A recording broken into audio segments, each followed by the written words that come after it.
नमस्कार, मैं हूं अंकुर और आप देख रहे हैं सत्य हिंदी।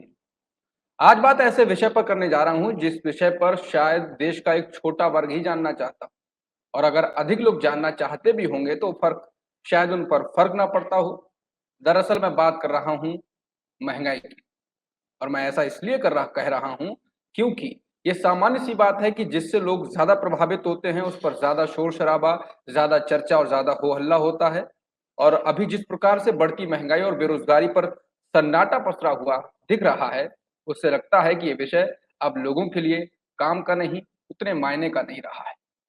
अगर ये पता करें कि देश में किस मुद्दे पर ज़्यादा लोग दिलचस्पी ले रहे हैं, किस पर ज़्यादा शोर-शराबा हो रहा है, किस पर कौन-सा मुद्दा ज़्यादा काम का लग रहा है, तो वो नज़र आते हैं काशी, मथुरा, ताजमहल, कुतुब मीनार जैसे मुद्दे।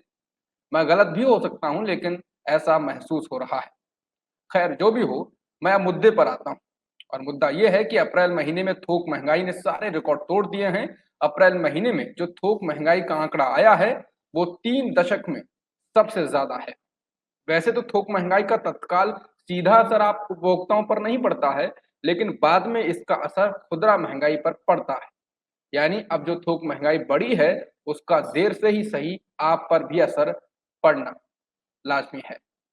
वाणिज्य मंत्रालय द्वारा मंगलवार को जारी आंकड़ों से पता चला है कि अप्रैल में थोक महंगाई 15.08% हो गई है।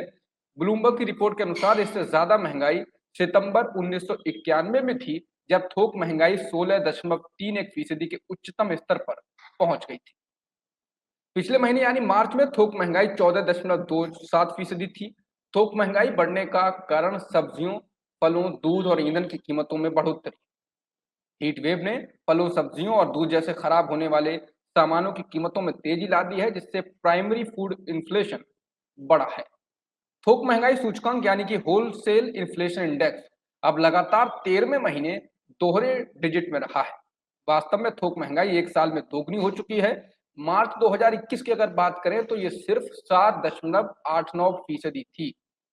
वहीं पिछले हफ्ते जारी आंकड़ों के मुताबिक खुदरा महंगाई यानी कि रिटेल इन्फ्लेशन अप्रैल में 8 साल के उच्चतम स्तर यानी कि 7.79% पर पहुंच गई है। ये लगातार चौथा महीना है जब महंगाई दर आरबीआई द्वारा तय सीमा से ऊपर है। आरबीआई ने इस महंगाई को 6% की सीमा के अंदर रखने का लक्ष्य रखा है। यानी मौजूदा महंगाई की दर लगातार चौथे महीने खतरे के निशान के पार है और लगातार बढ़ रही है। बढ़ती महंगाई ने सरकार की परेशानी भी बढ़ा दी है।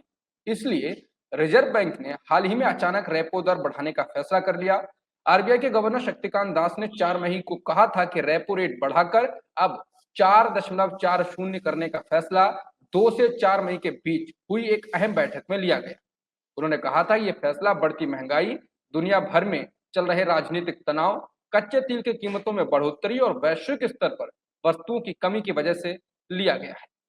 आमतौर पर रेपो रेट बढ़ाने का मतलब होता है कि बैंकों को आरबीआई जो कर्ज देगा वो ज्यादा ब्याज पर देगा। यानी इसका एक मतलब ये भी है होता है कि अर्थव्यवस्था में पैसे की कमी आ जाए और उससे लोग खर्च कम करना शुरू करेंगे और महंगाई काबू में आ जाए।